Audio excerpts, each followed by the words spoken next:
Genghis Khan never lost a battle. Not once, in 20 years of conquest and blood.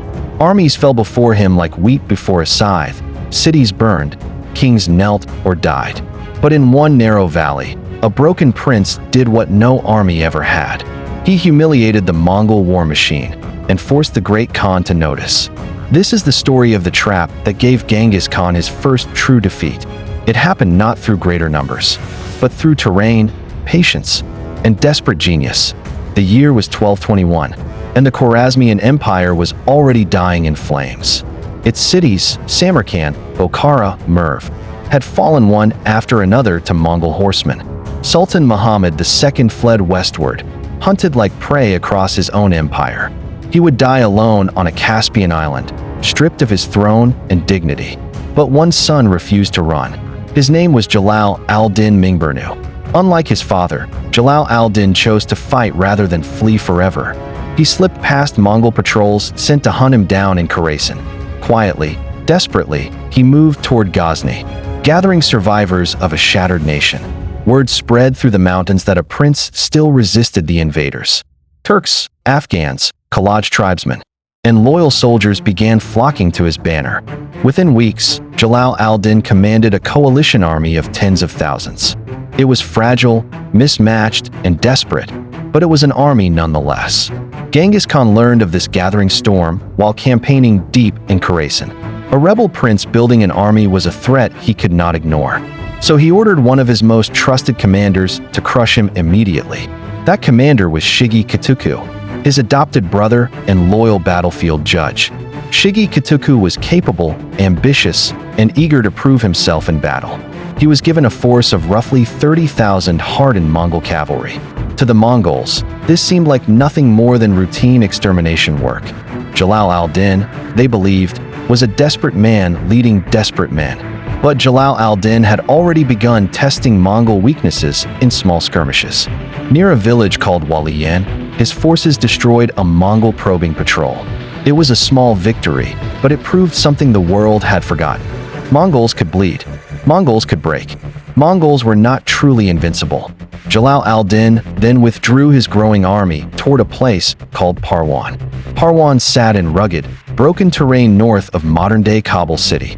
It was a land of narrow valleys, jagged rocks, and steep hillsides. This was not open steppe, where Mongol cavalry ruled without any equal. This was ground that could swallow horses whole and choke fast movement. Jalal al-Din understood something his enemies had underestimated completely.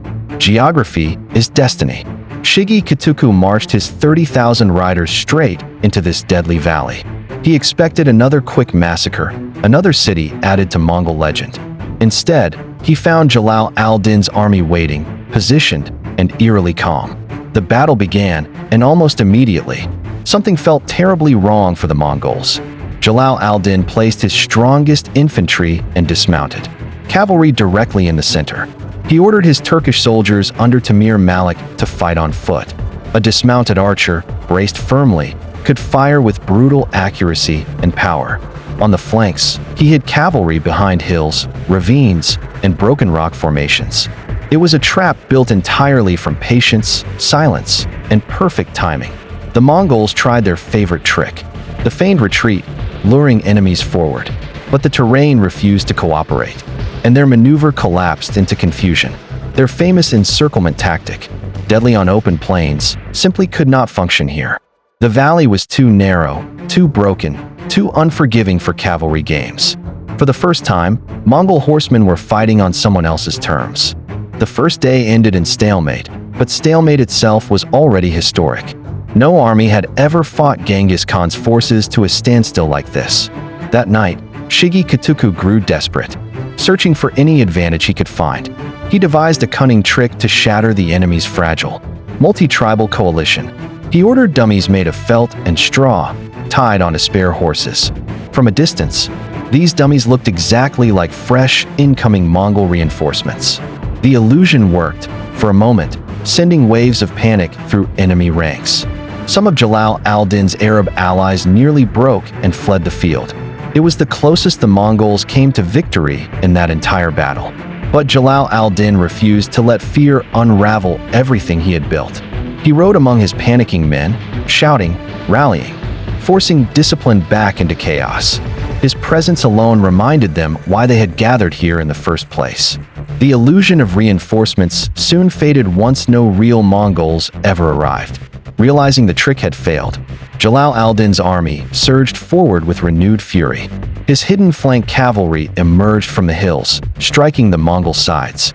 The center held firm while the flanks crushed inward like a closing fist. Mongol riders, trapped in narrow terrain, could not maneuver or retreat cleanly. Horses stumbled on rocks, formations broke apart, and panic finally spread among them. What followed was not a battle anymore. It was a slaughter in reverse. Historians estimate 15,000 Mongol soldiers died in that brutal valley alone. Shigi Katuku himself barely escaped with his life, fleeing north in disgrace.